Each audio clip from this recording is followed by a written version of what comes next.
Bien-aimés dans le Seigneur, Shalom. Nous sommes dans la joie de nous retrouver pour une nouvelle semaine de méditation biblique. Nous sommes le lundi 20 septembre 2021 et nous vous saluons au nom de notre Seigneur et Sauveur Jésus-Christ.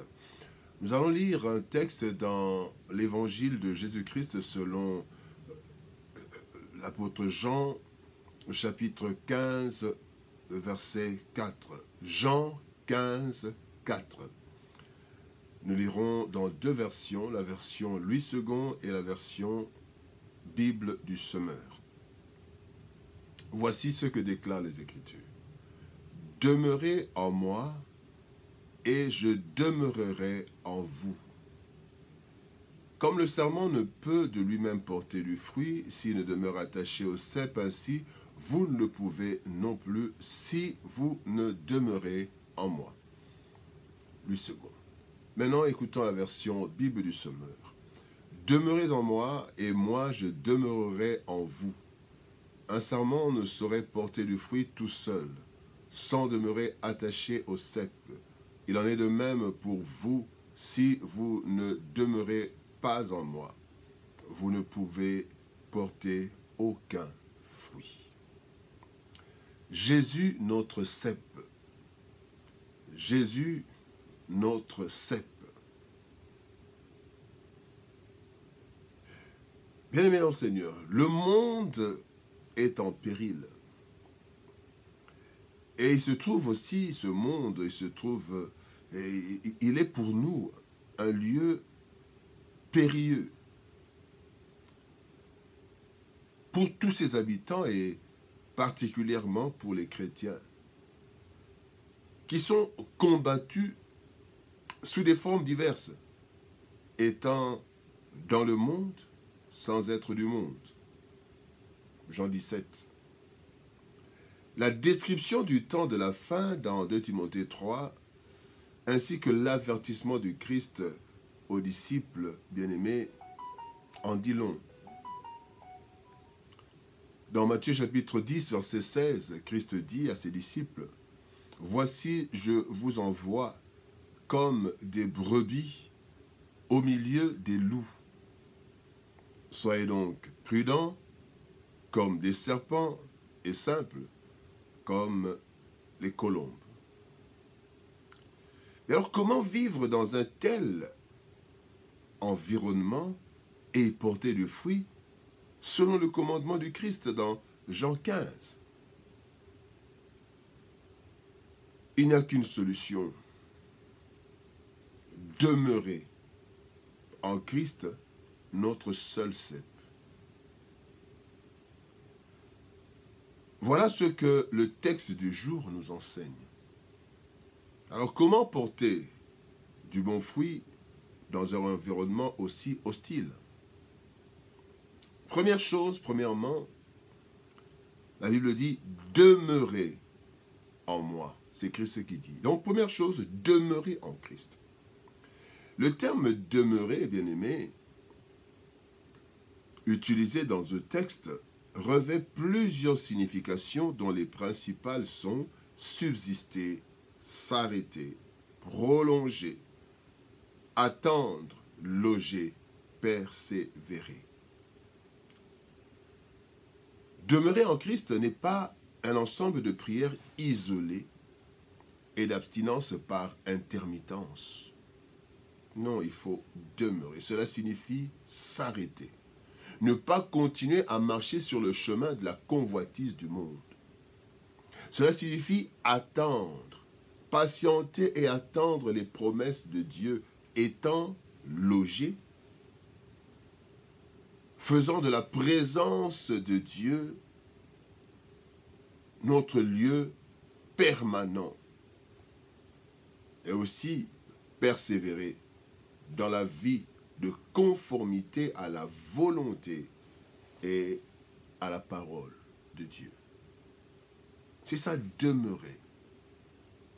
Une vie ancrée en Christ, en Jésus-Christ. Une vie d'attachement. Comme si nous pouvons, effectivement, c'est vrai, nous ne pouvons que nous attacher à lui. Donc, comme si nous mourions, effectivement, si nous sommes détachés de Christ. C'est comme une branche qui est détachée de l'arbre ne va pas continuer sa vie. Demeurer en Jésus, c'était la première chose. Deuxième chose, nous devons savoir que toute la force de vivre nous viendra du Christ. C'est du cep qui est plongé dans la terre que vient toute la nourriture nécessaire à la croissance des branches. Cep dont la racine ne se voit pas. Christ est donc ce cep. Il est dans le Père. Et l'Éternel est en Christ. Christ, on l'a vu par les générations passées, mais le Père, on ne l'a jamais vu. Racine, Christ, notre racine ancrée dans le Père. Et le Père en lui. Et la Bible dit dans Jean chapitre 17, verset 1, 21, « Afin que tous soient un comme toi, Père, tu es en moi, et comme je suis en toi, afin que eux aussi soient un, pour que le monde croie que tu m'as envoyé. » Voilà pourquoi il est écrit dans Colossiens chapitre 2, versets 9 et 10.